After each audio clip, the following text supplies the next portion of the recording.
Rome was made famous in the history of the world as the City of Seven Hills. But Chattanooga has a suburb that can go the Roman Empire one better because even within this particular suburb's comparatively small area, it has 8 hills. The suburb referred to is Shepherd Hills. It hasn't been many years since the Nimrods of Chattanooga were hunting rabbits in the meadows and squirrels in the forests of Shepherd Hills. But the forests and meadows are now dotted with handsome residences and traversed by boulevards.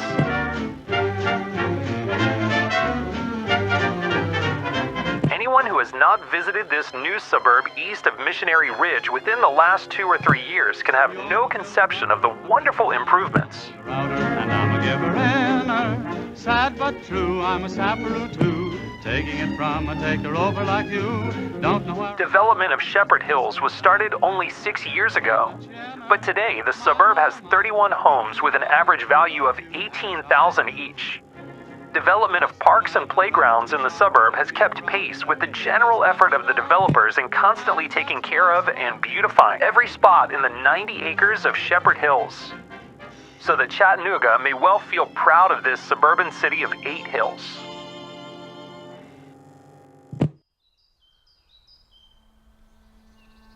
I've lived in this neighborhood for 4 years now. I came for the charm, the trees, the quiet, a place to raise my kids. Lately I've been thinking, what has made Ridgeside so special all these years, 100 years to be exact?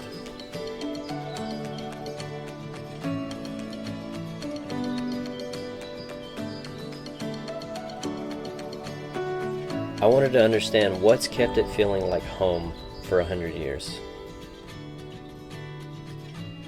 To get some answers, I decided to talk to the people who've lived here the longest.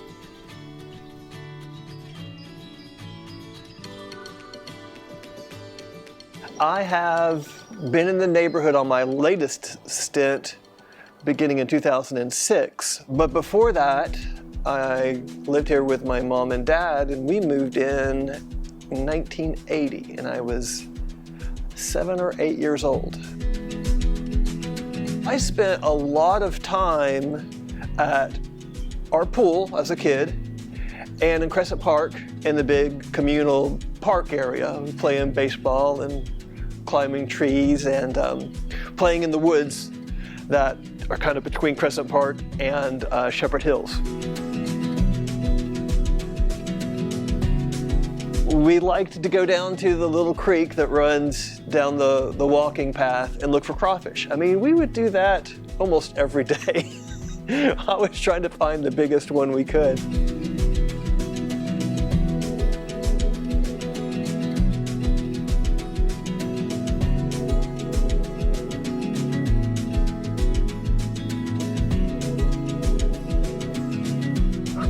We moved here when I was in first grade. We used to play in that park all the time. We never stayed indoors. We were always outside playing. There was always someone to play with. Tracy Perrin was my neighbor, Dr. Perrin's daughter. He lived here until recently. Scotty Perrin lives here. I grew up with him as well, and Will Cox. So it's funny that those that were raised here tend to come back home.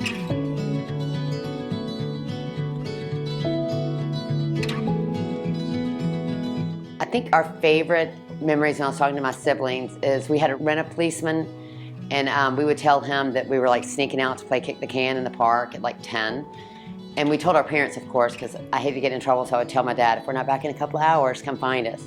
But we would play kick the can from 10 to midnight and felt safe as can be. And just, yeah, I mean, who does that?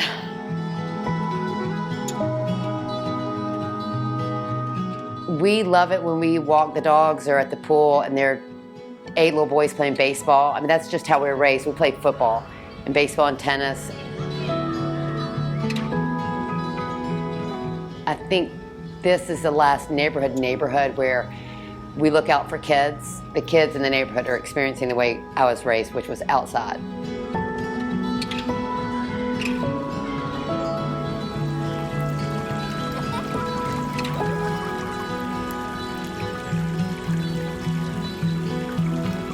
I can't think of another neighborhood where the kids can leave the house at 9 a.m. on Saturday and not come back until 5 p.m.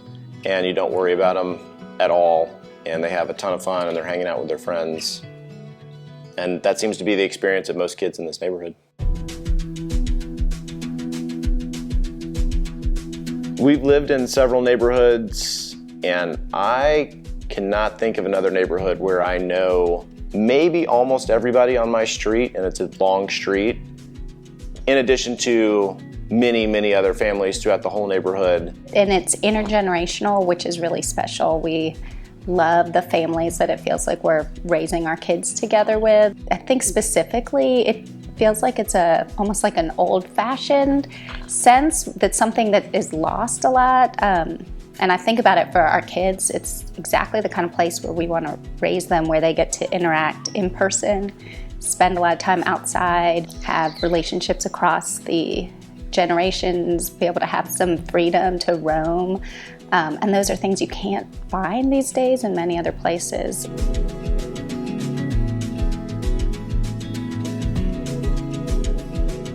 Traditions is a big thing. It sure is. Like the lighting, the candles.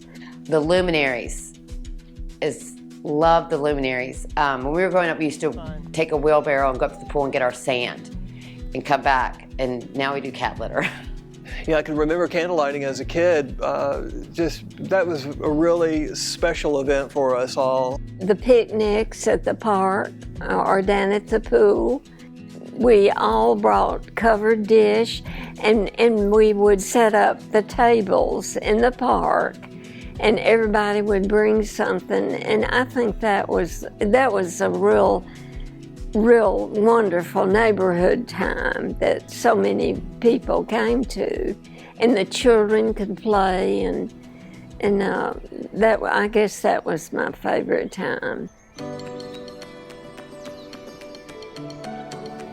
As I listened to each story, all of the adventures, the front porch talks, and the summer days that seemed to last forever, I started to see it clearly. This place isn't just about the homes or even the neighborhood. It's about childhood memories tucked into every corner, traditions passed down like heirlooms, and a sense of belonging that's hard to describe but easy to feel. So what is the one thing you can point to that makes this neighborhood feel like home? We loved each other, and that was the secret, is to love each other and to help each other. If we saw a need, we took care of it and helped each other out. Neighbors, helping out neighbors, like the Turners with us when our daughter was sick. I know for a fact, based on my own experiences, that because of all of the amenities that this neighborhood has, people have the opportunity to connect with their neighbors, and that's the most important thing. Things change and time moves on. But in the ways that matter most, Ridgeside hasn't changed at all. It's still the kind of place where kids play outside till dinner, and where coming home feels good. 100 years in, and somehow, the story of Ridgeside just keeps getting better.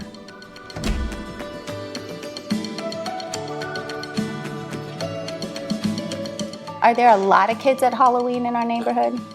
Yeah. How many? Like 1, 2, 3, 4, 5, 6, 7, 8, 9, 10, 11, 13, 14, 16, 11, 12, Okay. 13, 14, 16, 11. Like as many as you can count? Wow. 14, 16, 11. Okay. Wow. 12 kids. 12 kids. Maybe someone else take a shot at that.